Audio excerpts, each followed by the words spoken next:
So this part of the section should be pretty easy because you understood demand. I'm not going to give you some long ass definition that you don't care about. In this trading course, you're learning to use the stuff I'm teaching you. You're not learning the definition like you learn in school. Like, oh, what is the definition of blah, blah, blah, blah. It doesn't matter. Like example, right? I'll get Google. Let's search up shorting. So alright. First of all, we know that if we're shorting, right? We know that we're looking for sells. We're looking for a bearish trend. We're looking for sells here, sells here, sells here. We're looking to short the market going down. But look at the definition of shorting. Shorting stocks. A short position is generally a sale of a stock you do not own. Investors who sell short believe the price of the stock will decrease in value. If the price drops, you can buy the stock at the lower price and make a profit. How does that help you with trading? Knowing that definition is so freaking complicated. All you need to know is that shorting means that you're looking to sell. That's it. And then you make money if it goes down. Sounds complicated? Yeah, but when you get experience, that's when you understand it better. I've been trading for 2-3 years. If you told me what's the definition of shorting, I'm not going to be able to give you the proper definition. All I will tell you is that we're looking for price to head down and we're selling. And then we make money when it goes down. That's the most baby way to explain it. So supply. All you need to care about and understand is what it means instead of what the definition and the letters and the words are. Okay? So to mark out demand, supply, because we're looking for shorts now. We're looking for price to head down. There's a lot of breaking structure to the downside because price is bearish. And supply only works when we're in a bearish range, when structure is bearish. That's when we mark out supply and not demand. You only avoid demand when there's when structure is bearish. Just keep avoiding demand. Your targets are liquidity, which you will learn in the future.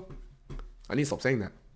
But when there's a breaking structure, you look for the last bullish candle within the bearish range. When price just keeps on heading down, all you need to worry about is the up move, and then you mark out that range.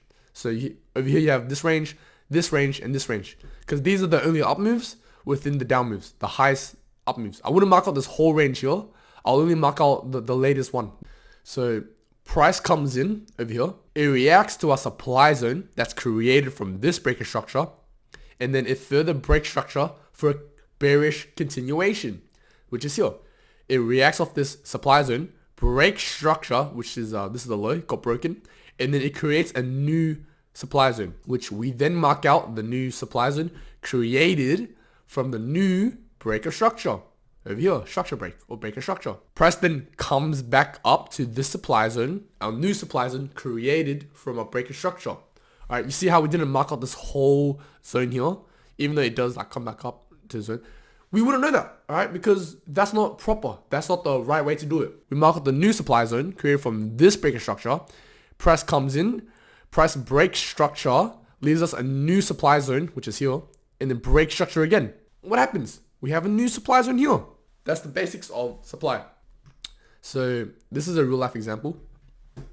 In the live trading market, we have a breaker structure. See how there's a body close? And then we have a supply zone, which is this whole up move white candle here. The latest, the most recent, right? This whole candle here. In the future, I keep saying that, but you will learn unmitigated wicks where you mark out just the wicks here and you see the price comes in, gives you the perfect reaction, and then you take a trade off the body close.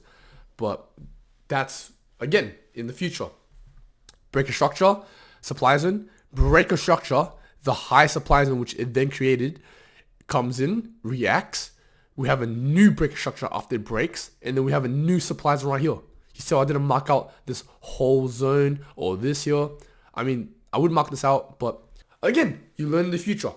There's I'll quickly analyze it. There's a change character here, a supply zone here, and then a breaker structure here. But that's all internal structure. It's all minor structure that you don't have to really worry about. I'm here to show you guys what a supply is, not really structure. But yeah, breaker structure here, supply zone here. So that's the basics of supply. Please practice supply. It is confusing. You're doing great when you're up to supply, but you will learn in the future that this was just an example and that this is not what you're meant to do. But yeah, this is an example. In the future, you will learn all these other confluences that will back everything up, which you will come back to this video in the future and then understand, oh, that's what Eddie was talking about. But yeah, I'll see you in the next video.